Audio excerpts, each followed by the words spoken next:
What's up, everyone? Happy Tuesday. It's Denise Salcedo, and it is March 26th. We are here to talk about WWE NXT, and this is kind of good. This is going to be a pretty newsworthy podcast, I would say, because there was a lot of things that we're going to be talking about today. This was a really solid show of NXT, and on top of that, next week is the final NXT before Stand and Deliver. So we have quite a bit to get to. It's WrestleMania season, so all of the shows, Raw, SmackDown, NXT included, have all really been feeling like there's a lot of buzz surrounding them, and we've been having a pretty good time. So we're going to go ahead and dive right into the show. Before I do, just a friendly reminder, if you are here, if you want to get your questions, your comments, your statements, your opinion read here on the stream, you are more than welcome to send in a super chat. A super chat not only gets all of those things for you, but also helps me out tremendously. And I want to start off by thanking Sheldon Jackson for gifting 5 DWO memberships. As always, having our back here on the channel is Sheldon Jackson. So thank you so much. Shout out to Sheldon. All right, guys, there's gonna be quite a bit. Like, I haven't even decided where I want to start off with this podcast episode because there's honestly a lot to break down here today. But I'm going to start things off with the Carmelo Hayes Trick Williams, a video that we saw here today. And the big thing that you should already know off the bat from this episode is that we got a lot of really good little video packages. Now, they're always really good on all brands, and NXT does a really great job of doing that. They tend to go and try to find creative ways for these video packages, but I feel like today specifically, they did even better than what they normally do, because not only did we have this video package here for Carmelo Hayes and Trick Williams, but we also had the one for Roxanne Perez, Lyra Valkyria, Ruka. I'm probably forgetting some of the other ones that we had, but they did a lot today with the video packages. And these ones that they did, they were calling them Prime Target videos, and these were freaking cool. So for Carmelo Hayes and Trick Williams, we ended up getting, I think it was like 3 videos or something, or 2 or 3 videos, I forget.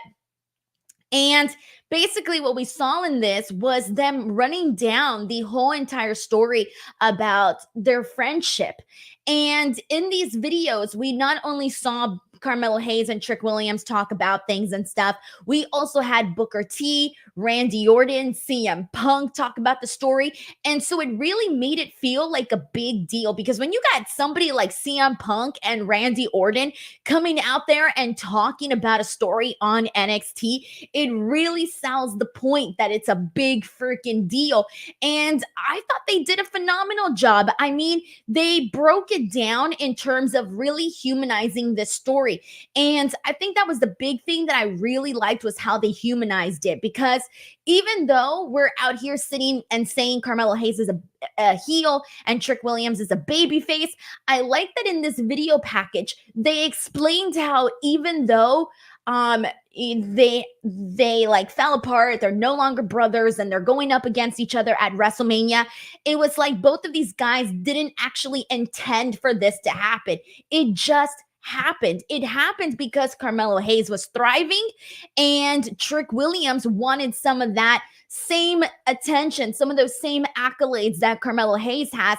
And then on top of that, it was natural for Carmelo Hayes to also, feel a little bit of jealousy from that. So I thought they did a really good job of, like, even though one guy's a bad guy, one guy's a good guy, sometimes it could be the lines get a little blurred. And so I really liked what they did here with this whole entire story. I loved how they talked about how much more it hurts when you have somebody that you care about, somebody you see like a brother, basically stab you in the back. And I just gotta say, I thought CM Punk did freaking phenomenal with this story.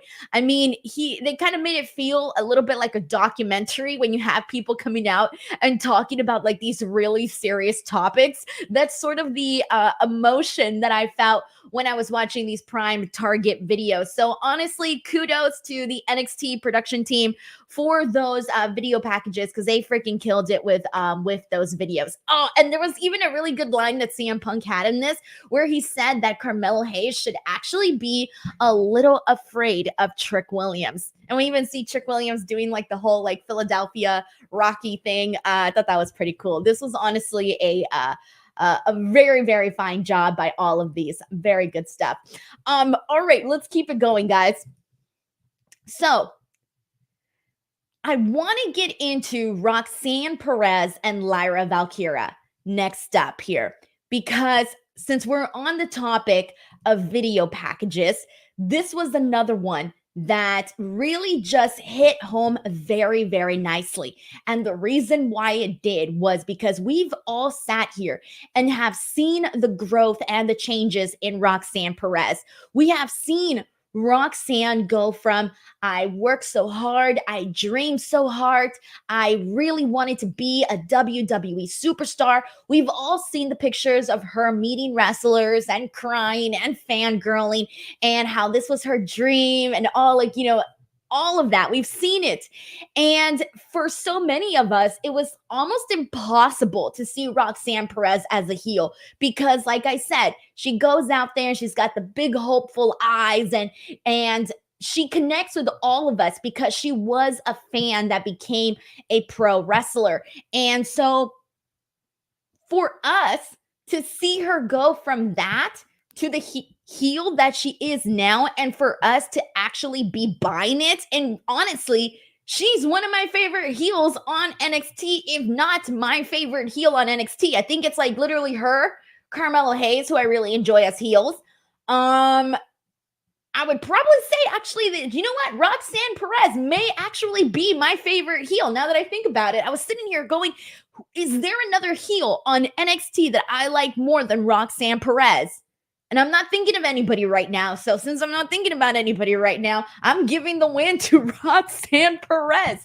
And so for her to really go from one extreme to another has been phenomenal. But in this video that she did today, this was awesome because this tied into her past. So not only was she watching her old videos and reacting to her old self, and she was making fun of herself for being so pathetic and so gullible because she was talking about her heroes. And she said, all of my heroes, like, they didn't do anything for me. They disappointed me. And so she's talking about how now she's her own hero and she's out there and she's breaking the rules, and that's how she ended up getting her match. So this method of hers is working.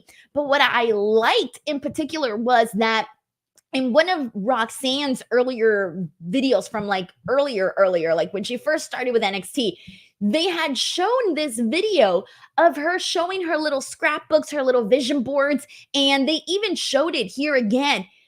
And the best part of this was that Roxanne Perez took those pictures and started cutting them up. This was great. This was the most relatable thing, even though she's a heel. This was super relatable, guys, because honestly, how many of you here, raise your hand in the chat, man. I need to see some chat comments in this with this one. I don't want to be alone on this one. How many of you have like torn up pictures because you were angry, you were upset, maybe you got dumped, maybe you broke up with someone, maybe you stopped being friends with somebody, maybe someone stabbed you in the back, maybe someone broke your heart. All of those things have happened to me. I have been through all of that in my life, and I have tore up the pictures. I regretted it afterwards, which I'm sure most of us do, but we've all been there where we cut pictures up, we tore them up, and we never wanted to see them again. I'm guilty of that. So seeing Roxanne Perez do that, I was like, yes, it was a good touch to her, basically saying that the old Roxanne is dead. She's not that Roxanne anymore. And I also love that because most of you, I don't know how many of you guys know this, but basically, kind of when you go out there and you say like, oh, like, and she did it a little differently, of course, but when you say like, oh, like the old version of me is dead, the first person that pops into my mind is Taylor Swift from Look What You Made Me Do, because she talks about how the old Taylor can't come to the phone anymore because she's dead. And she went from this good girl that this good girl in the public eye, or trying to at least be a good girl in the public eye and all of that, to all of a sudden being this bad girl and owning her reputation. And that is literally what we've been seeing from Roxanne Perez. So when Roxanne Perez said that Roxanne Perez was dead, immediately I thought of Taylor Swift and Reputation and just all of that. So that kind of hit a little extra hard for me and possibly the Swifties who are watching this, because I'm pretty sure if you were a Swiftie, you definitely thought this. So I loved what they did here. And then we ended up getting a promo afterwards from Lyra Valkyria. And this one was really good too, because she basically told Roxanne, like, you took the easy way out. And she tells Roxanne it's hard for her to look at herself in the mirror, that it's hard for Roxanne to look at herself in the mirror.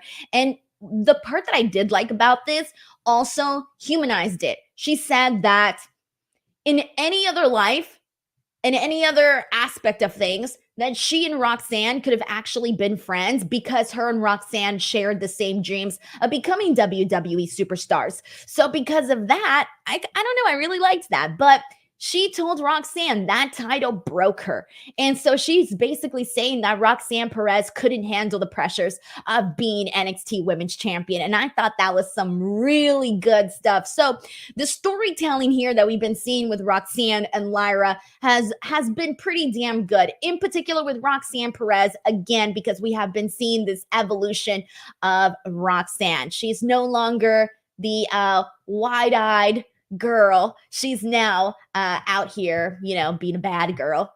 So Yes Boy says Taylor Swift is basically life. I can tie anything and everything to Taylor Swift, honestly. But real talk, if you can give me any topic and I will find a way to connect it to Taylor. But real talk, this one here really did connect to that. All right, so and we did, by the way, we actually did get a Taylor Swift mention on today's show, and I was very happy to hear that. We'll talk about that later. Actually, I'll talk about it now. So they were doing these, what were they doing? This casting call. They were doing a casting call for the Stand and Deliver host. So they were having the NXT talent basically audition, and they were in the lobby, and and Hank and Tank, who you guys know, I love Hank and Tank. So now I love them even more, because they were sitting in the lobby trying to be like, they were basically like nervous to audition, and they were like, oh, did you rehearse the song or something the Taylor Swift song that we're going to do? And he's like, yeah, Anti-Hero. I did it. And then they were like, no, it's not Anti-Hero. You're supposed to be doing Cruel Summer. Anyways, that really did happen on NXT. If you missed NXT, I'm not making this up. This really did happen. So anyways, shout out to Hank and Tank. I don't care if they sing Anti-Hero or Cruel Summer, whatever it is that they sing, I want to hear it now. Will Chisholm says, I love how they had Randy and CM Punk and others in this video. Felt mega big time. Dude, that's exactly what I'm saying. It felt real big time. And here's the thing, like, for those that religiously watch NXT on a weekly basis, honestly, Trick Williams and Carmelo Hayes, the story is hitting. If you've been religiously watching the show, you are enjoying what they are doing. Now, keep in mind that for a lot of these NXT shows, especially for the pay-per-views, there's a lot of people that don't actually watch the weekly programming, but they watch the PLEs. But it's stuff like this, though, that sells the story to those people that tuned into the PLE only, that may not be completely caught up with the weekly storytelling of this. So I thought they did a really good job to kind of get the word out to the entire WWE universe. And that was good. Heel Hammer's in the house, and he says, I'm back from hiatus. What did I miss? What the hell is Roxanne as a heel? Let's go. Heel Hammer, speaking of, you literally came in at the exact perfect moment when I just said that there's people that don't religiously watch NXT. Thank you, Heel Hammer, out here proving my point. But they did a phenomenal job with all of these stories. And basically, if you're not watching on a weekly basis, you can watch these little videos and they will tell you all of that. But yes, Roxanne Perez is a heel now. It was sort of a slow progression, but it was obvious. The signs were there, and she is fully erupted into her bad girl persona. Thanks so much, Heel Hammer, for coming back. We got Stephen Marchuli here, who says, when Cora comes back, a team of Roxanne Perez and Cora Jade could be money. Honestly, like part of me doesn't want to see that. And the only reason I say this is because when Cora Jade came back the last time before she got hurt, I was very excited to see Cora Jade kind of pick up where she left off. And I want to see her like do her thing in the singles realm like she had been before, because she had just started before. So she never really got to take that as far as she possibly could. So we still don't know what Cora Jade could do on the single side of things and how far she can really take things on NXT. So for me, like I kind of want to see that play out. And I do feel bad for Cora Jade because she's missed so much time, and I'm sure it's frustrating for her. I can't imagine, like, God, like for example, in September when I went on vacation and I didn't do my podcast for like a week. Now that's just podcasting. And I was gone for like a week, 2 weeks, I think. And I felt like, oh my God, I felt horrible. I felt horrible about not being able to do my shows, not being able to do my work. And now I can't imagine having to be out 9 months or however long because you're out due to injury. And that's way more frustrating. I was on vacation. She's injured. Like, come on, two totally different things. But when you're gone from work and when you're gone from something that you are actively pursuing, a dream that you have, it is very hard to be away from that. And we all say it and we all know it: out of sight, out of mind. And nobody wants that. Nobody wants to be out of mind at all. So anyways, when Cora Jade comes back, I really want them to go full throttle with Cora Jade and just have her like, bam, like get right into things. But as all things goes, here's the positive thing: time flies by. This is the only time where it's actually a good thing. When someone's out due to injury, time flies by, and next thing you know, they will be back. We got Jay Stone here who says, love the Trick Mellow packages, but it made me realize Ilia doesn't feel as big time as he did prior to winning the title. He's still third wheel to them. Oh man, well, look, honestly, I'm not going to sit here and lie to you, but I feel the exact same way. I was actually thinking that during the match that we saw between Ilia Dragunov and Channing Stacks Lorenzo, I was actually surprised by how this match played out. Because like you said, even last week, we were all sitting here saying, oh man, rip to Channing Stacks Lorenzo. Ilia Dragunov is gonna murder him, right? Like we were all thinking he was gonna finish this man. And that was not the match that we got. As a matter of fact, Stacks actually got a lot in on Ilia Dragunov, and he got a lot in. Eventually, Ilia Dragunov wins. He hit him with the suplex and then the Torpedo Moscow, and he wins the match. But this, to me, did not feel like the same presentation of Ilia Dragunov before he won the NXT Championship. Because I think, had we seen, and I don't know, maybe we got this match before. I don't remember it. I don't think we did. But let's just say this match right now, before, it would have been Ilia Dragunov just ripping this man, like going in there and just effing him up. Like, let's be real. That's what we would have gotten. And that wasn't exactly what we got here. And I do think that the Ilia Dragunov storyline since he became NXT champion has not done him much service. In fact, I kind of feel like it's done him a little bit of a disservice. And I say this because, okay, we all love Ilia Dragunov because why? When you think about why you love Ilia Dragunov, what are those reasons? Those reasons are he has this killer freaking intensity. He's a madman. He's a great wrestler, but he goes in there and he's dominant. He is a dominant competitor. I had to emphasize that. Competitor. And he proved himself over and over that he should be NXT champion. So then, okay, great. He has these really great wars with Carmelo Hayes, eventually wins the NXT championship. Great. Now let's see this man like wreak havoc, right? Continue what we've been seeing of him before he won the championship, right? And instead, we got that really weird story with him and Ridge Holland, which we'll talk about Ridge Holland in a bit. But the whole, he injures him, and then Trick Williams' match is pulled for a different day. And it just became, from that moment on, Ilia Dragunov was no longer the focus here. He was no longer the focus. He was NXT champion, but NXT champion that had to take a back seat to the Trick Williams Carmelo Hayes storyline, right? I would have liked it if it was more of a thing where he didn't have to take a back seat, where like he could still have played a part in this storyline like he did, but I would have liked it if they still kept him strong as a champion, right? To keep staying that dominant man that we know. And then on top of that, after that, it kind of just felt like, God, we didn't see him for a bit. Then he came back, and it was just back into the Carmelo Hayes Trick Williams thing. And then eventually he finally gets involved with Tony D'Angelo. Tony D'Angelo defeats Carmelo Hayes, and earns himself this match against Ilia Dragunov at Stand and Deliver. And things only really got personal and heated between them like 2 weeks ago when he kidnapped him.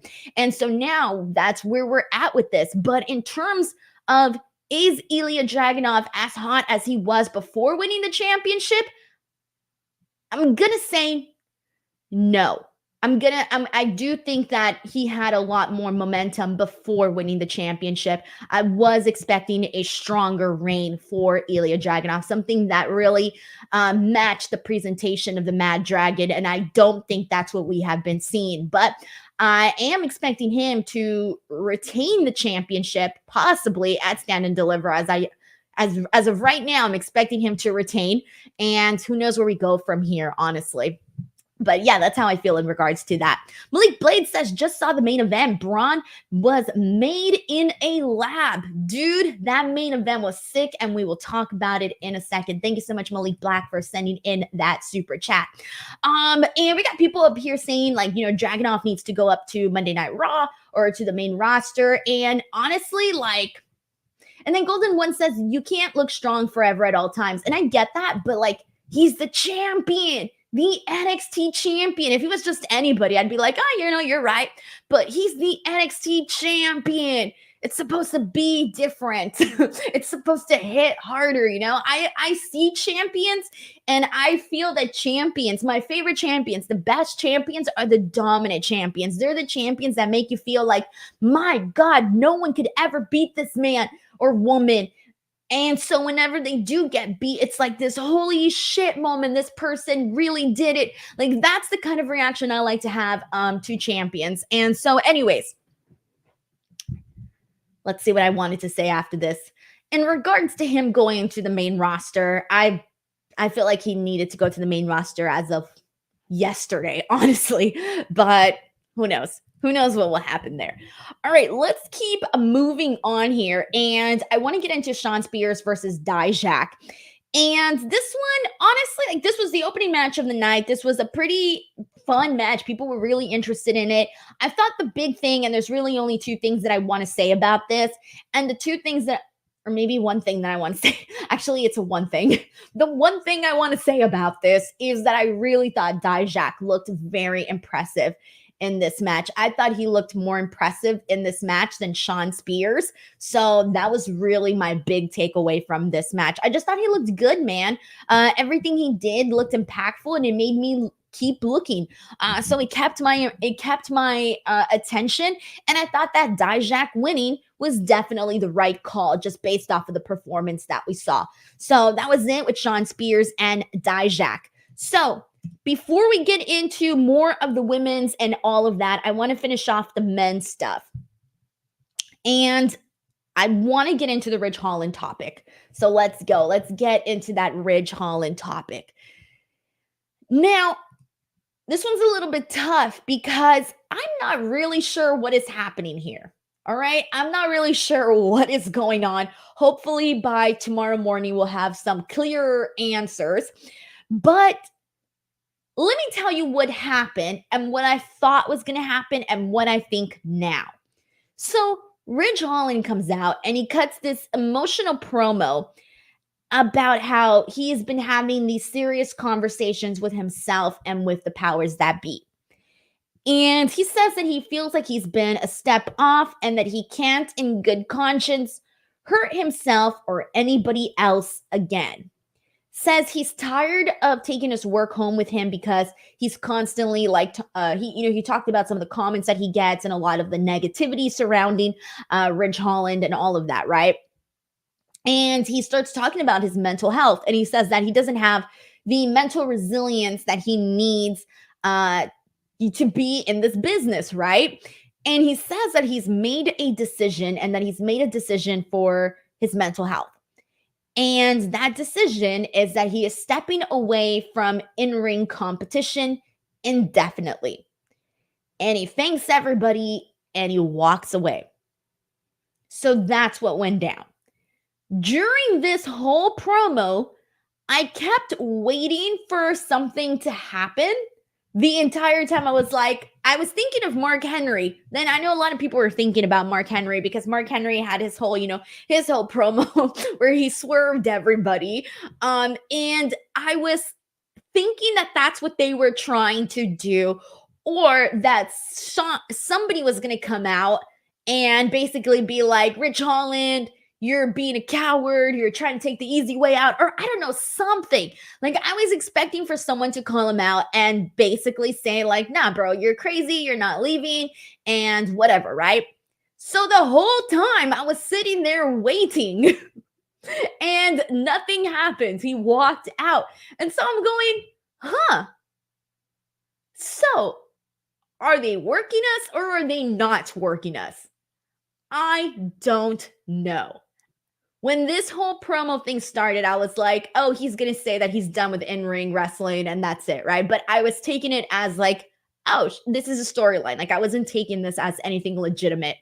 But for some reason, when nothing happened afterwards and he just walked out, I was like, maybe he is done with pro wrestling in terms of being in the ring. And so I was kind of left there not really sure of what opinion to take because I wasn't really sure whether or not this was legit or not. And that's my honest thing. I don't know. Like, I'm split. I'm not split. I'm going to say I'm 70-30. 70% of me feels like this is a work, and then 30% of me feels like, nah, this actually may be legit. And the only reason why, the reason why I feel like this is a work is because I actually don't think that if this was legit, I don't think he would actually come out and tell us all of this. I think it would just be a thing of like, all of a sudden, we see it on the news or something, Rich Holland's no longer with WWE, right? And that's what I would expect.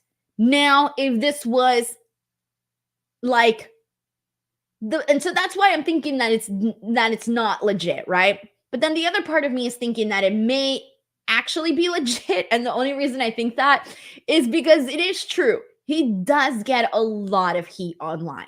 And we all know that unfortunately he was the one that was responsible for injuring Big E, and people do not let him forget that. And he gets a lot of hate for that. And then they did that whole angle. And this is also part of me why I think it's a work too, because they did the whole angle with him where he hurts Ilia Dragunov. And then he's been doing all of these like very emotional backstage interviews with Sarah Schreiber. So that's why part of me does think this is a work. And so I don't want to believe that this is legit until there's actual news that says that this is legit. So I'm sorry, I don't have any concrete answers here, but that's kind of been like my take on the Ridge Holland thing as of right now, until we get some more stuff that come up. We got a lot of people here that let's see what people are saying. Larice Johnson says, I don't believe it. John Dollar says, it's a work. You're supposed to hurt people in the ring. Well, I mean, like, you're supposed to hurt them in a way that is safe, right? Not like take them out and injure them forever, right? But I do think that I don't know. It's a little bit of a complicated story. And let's see what else we got here. I think for the most part, people are sort of thinking along the same lines of they're not really too sure, but there's a lot of people that just think that this is a we got Juan Ortega here who says HBK, hey Ridge, do you remember when I lost my smile? Guess what? You are losing your smile tonight on NXT. Oh, good one, Juan. There you go. So I guess we'll have to wait and see whether or not this really is legit or not. But as of right now, I'm 70-30 and 70 of it per thinking that it's a work. All right, let's press on because we got so much more to get into here. We got Pierre says, I'm also thinking work. They could bring back Sheamus. That way, who talks sense into Ridge and then he'll turn on Ridge. Who knows, man? I don't know. Chris P says, respectfully, his prestige doesn't warrant an on-screen announcement unless it's a work. That's what I'm saying. Like, I don't feel like he would announce it if it was legit, right? Like, if he was legit, I don't think he would go out there and say that his mental health essentially couldn't handle all of the negativity. That's why I also think it's a work, because if that was legit, I don't think he would come out and say it. So I that's kind of how I read that whole thing. But anyways, okay, so we got so much more to get into here. And the other topic that I want to dive into, let's get into some of the women's stuff. So we had Thea Hale versus Jasmine Nix. This was fun, guys. This was very fun. You guys know that I've been digging the storyline with Thea Hale and JC Jane. JC Jane, for those of you who don't know, basically betrayed Thea Hale. Thea Hale thought they had a real friendship, and it turns out that JC Jane was just not a real friend. And so now Jasmine Nix, who is friends with JC Jane, at least as of right now, goes in and has this match with Thea Hale. And this was fun. By the way, I love the submission that Jasmine Nix had on Thea Hale, like literally just like putting her arms back her, using her legs to trap her. That was really fun. But what was happening was on the outside, we had JC Jane and Andre Chase sort of going at it, like arguing. And JC Jane takes his towel. Now, keep in mind, the referee is not looking. So JC throws in the towel. But out of nowhere, Riley Osborne had like really great timing because he runs in there and he catches the towel before it can actually hit the mat. And so the referee doesn't see that JC Jane had her hand in all of this, and so he kicks out Chase U. And so they get kicked out unfairly, even though they weren't the ones who did anything. And so Thea Hale gets into the face of JC Jane, and very emotionally, every time Thea Hale gets emotional, damn, I buy that. I really, really do. She gets in her face and she's like, I thought we were friends. And JC's like, we were never friends. And then she slaps her across the face, and I thought, damn, that's messed up, man.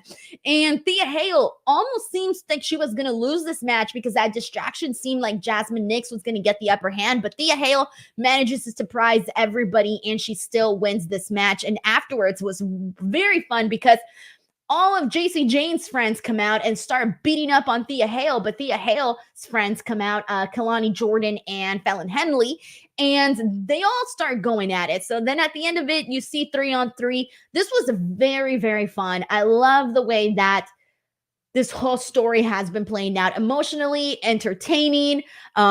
It's gotten us on all aspects, I think. So anyways, we're probably going to see a 3-on-3 possibly next week. I don't think they announced anything for next week on that regard, unless I missed it. Sorry. But I don't think so. But I'm assuming that's going to happen at some point, and then Stand and Deliver Thea Hale, JC Jane. I don't think they've announced that either, have they?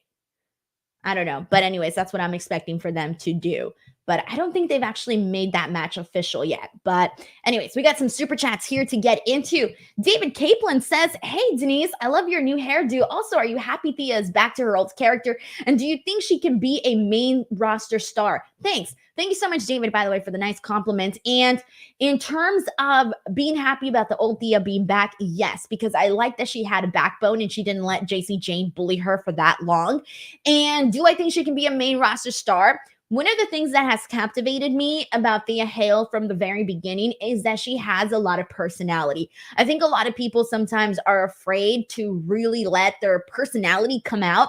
And even when you're given a character, sometimes you don't know how to really throw yourself into the character, right? Sometimes you may hold back a little bit. Sometimes you may fight your instincts on what you should be doing in regards to the character that you're portraying. And we never saw that with Thea Hale. I feel like Thea Hale knew what she had to do and knew what Thea Hale had to be on the show from the very beginning, because she was very, very, very like loud and energetic. And let's be real, that could probably get annoying really fast. And it didn't with Thea. Thea, at least I'm not annoyed of her. And I don't think I've seen people say they're annoyed of her. People like Thea Hale. Thea Hale has this lovable quality to her. And like, you can't hate Thea Hale. And so she goes out there and she demands a lot. She gets a lot of, there's a lot, she's giving a lot of energy and she's demanding a lot of energy back in return. And it's worked for her. So because of that, because of how fast she got that, and then she's pretty good in the ring. We still need to see bigger matches for her, of course, but from what we have seen so far, she's been good. And she's so freaking young. I forget how old she is. Actually, I know I searched this last time, but I forgot how old she was, or is, excuse me, but she's super freaking young. She's 20 years old, guys. God damn. She is 20 years old. She knows how to show her personality. She is good in the ring. She's likable. I mean, what more can you possibly ask for? So I do think that she will thrive on the main roster when she gets her moment. We also got Tunde Yud here who says, NXT moving to CW, a good or a bad move? Low ratings, question mark. I think it's a good move. I really do think it's a good move. I'm excited to see what they do on the CW. I'm excited for all of the shuffling that we're going to be seeing. SmackDown to NBC, Raw to Netflix, NXT to the CW. And it's all kind of happening roughly around the same time, all within the end of the year. So it's going to be kind of confusing for a bit, because you're going to be like, oh, which channel's this on? Which channel's that on? But I really do think it's going to be a good move. I do think so. I don't know what the ratings are going to look like, but I feel it's going to be a good move. And usually when you see these moves, you also see some like new things. So I think NXT will try to like, spice things up and make things really interesting. So I think it'll be good. Thank you so much for asking. And I can't wait till we get to that period where we're talking about NXT on the CW. Christopher Marino says, why did JC Jane save Chase U if she hates them? Also, what's Kiana James' motivation for anything? What's Kiana James's motivation for anything? All she does is jump people for no reason. So to answer your question about Kiana James, she's just a bad girl. She's been a heel this whole entire time. So to me, Kiana James is just really good at being a heel. And so they always put her in those situations. And the first question that you had about JC Jane saving Chase U, I was thinking the same thing when it happened. I was thinking like, damn, JC Jane went out of her way. She became this hero for like 3 weeks for Chase U, where she made the calendar and she saved the school.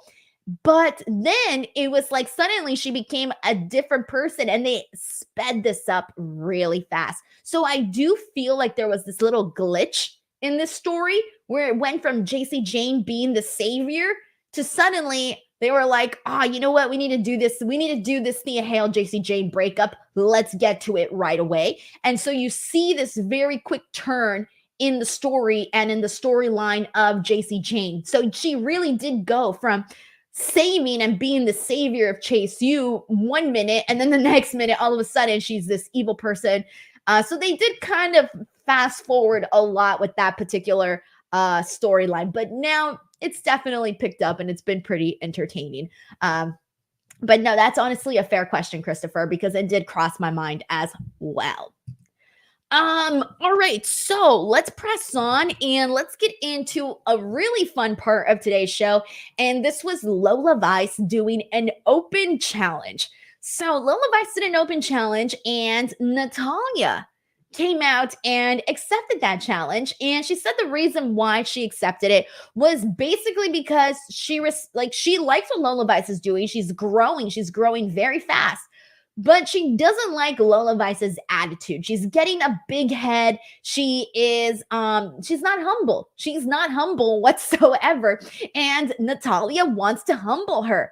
I loved this match, guys. I loved this match so much. And it was simple. It was so freaking simple. But here's why I loved it. I loved it because the second that Natalya came out, Lola Vice had the fudge me. Like, this is the competitor I'm getting. God damn. Like, you can tell she was like, oh no, this is going to be tough. So the second that Natalya gets into the ring, Lola Vice like launches her entire body onto Natalya and she just like starts going at her. And they had this really great back and forth. But the thing that really got me is as we're watching this match, everything that Lola Vice did, she was at a 10. She was on full volume, full speed, everything that she did, her kicks, her back fist, everything that Lola Vice did was with a lot of intensity. She really does bring the Latina heat. She really does bring the fire. And that's the thing that I most like about Lola Vice. She keeps me wanting to look at her. And I'm not saying that in a pervy way. I'm saying that in a dude. She's very entertaining when she does wrestle and maximizes the time that she has by making her moves feel very, very big. So she's got that down very, very well. And so for that reason, even though we saw Natalya defeat her, which she should because Natalya has way more experience, I loved this match. And I was a big fan of how they laid it all out and how it felt like a big deal.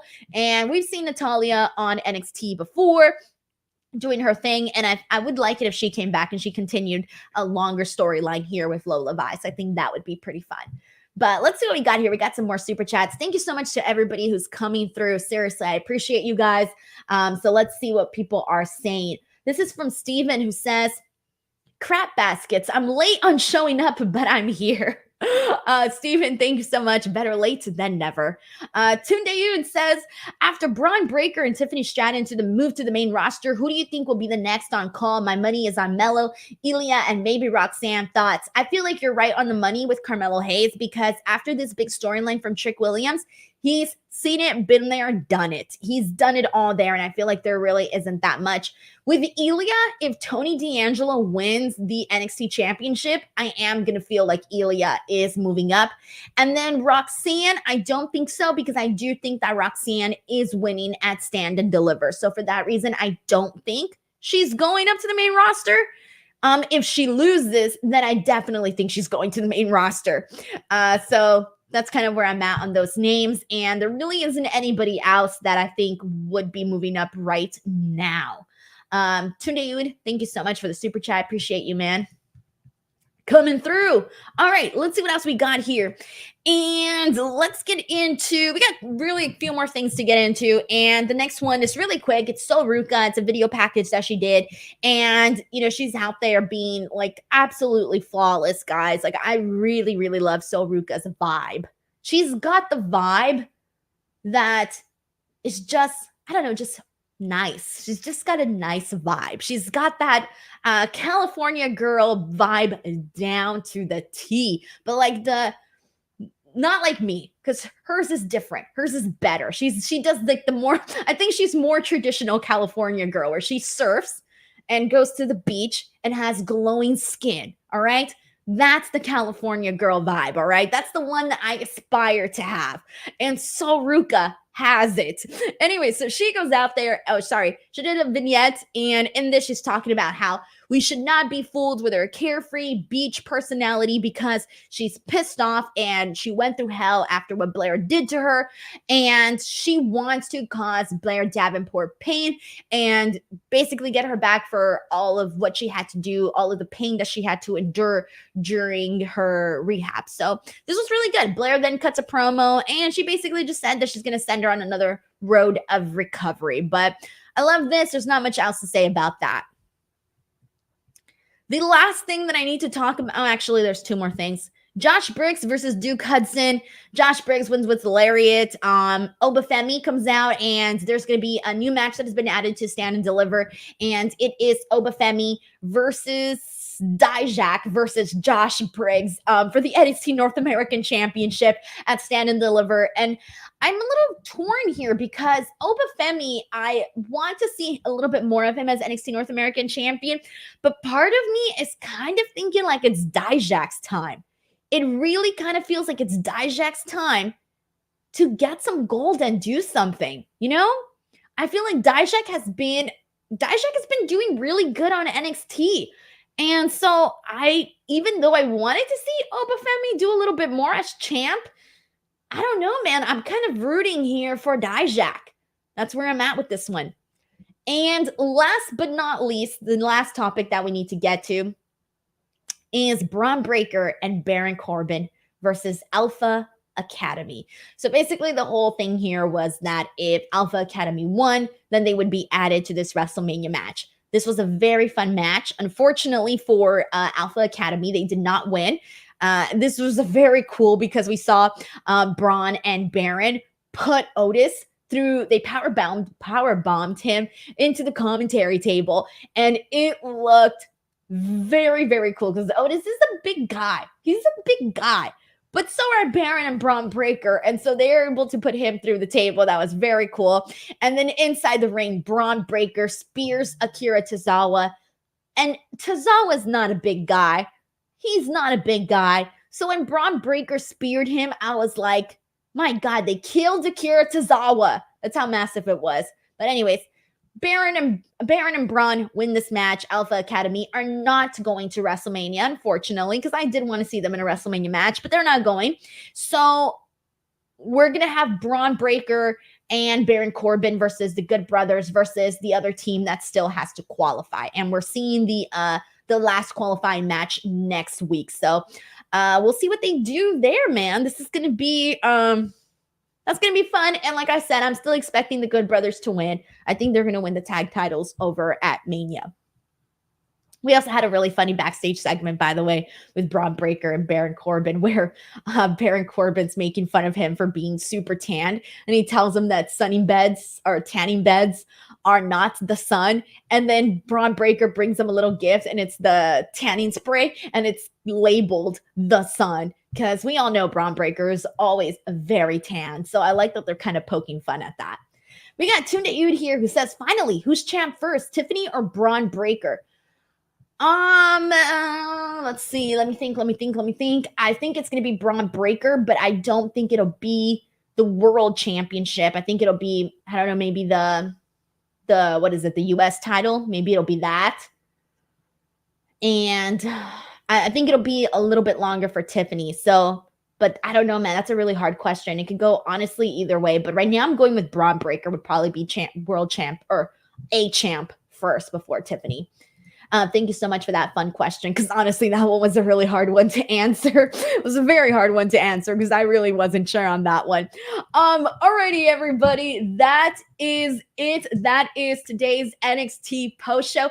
Before I go, I actually do have a brand new review from the Apple Podcast. I told you guys if you leave a podcast review that I would go ahead and read it here on the show. And finally got a new one here. So I want to make sure to give a shout out here. Let me pull it up because I had to pull it up a lot earlier and I forgot to put it up here. But I want to give a shout out again, guys. If any of you have the time to go on either Apple Podcast or Spotify and leave a review on this podcast, it would really mean a whole lot to me. I want to thank Metal Chick for Like Sven here, who says that the podcast is a must listen, says Denise's shows are the only ones I look forward to downloading and watching when I'm home as soon as they come out. Great wrestling talk and review every week. Monday's been super fun with the Raw watch-alongs. Get my NXT reviews on Tuesday. She's actually got me watching NXT again. Then Wednesday's AEW reviews are always awesome with Reg. I have a good time with all of her shows and always appreciate the fun and laughter in between. Thank you. And I'm going to keep listening and watching. All the best, Sven. Sven, thank you so much for the review, for the 5 freaking stars. And I hope when you listen to this podcast that you enjoy this one as well. So thank you so much for doing that, guys. Again, more reviews really helps more people find the show, more views, more sponsors, all of that. So if you can, please go leave a review anytime. The link is in the description box below. And if not, you can just search it on Apple Pods or Spotify. And last but not least, we got a super chat here from John Black. Thank you, John Black. He says, great show, Denise. Well, that's a really great way to end the show. So thank you so much, John. I appreciate your support. I appreciate everyone's support. Thank you guys so much for tuning in. I will be back tomorrow for AEW Conversation, myself and Righteous Red. Reg. Friday, SmackDown. I will also be here with Reg. Saturday, Collision. I will also be with Reg. So it'll be a lot of California connection this week. I just uploaded a brand new video. I did a tier ranking video. I ranked all of the Undertaker's WrestleMania streak matches. If you're into those types of videos, please check it out. Leave a comment so it can help the algorithm promote the video a little bit more. And if you guys like it, let me know if you want me to do some more of those, and I will definitely try to do those. I'm trying some new stuff out here on the channel to get some more action when I'm not doing interviews. So when I'm not doing interviews, I'm trying to come up with some other videos to do here on the channel. So thank you so much, everybody. I'll see you guys on the next one. Bye.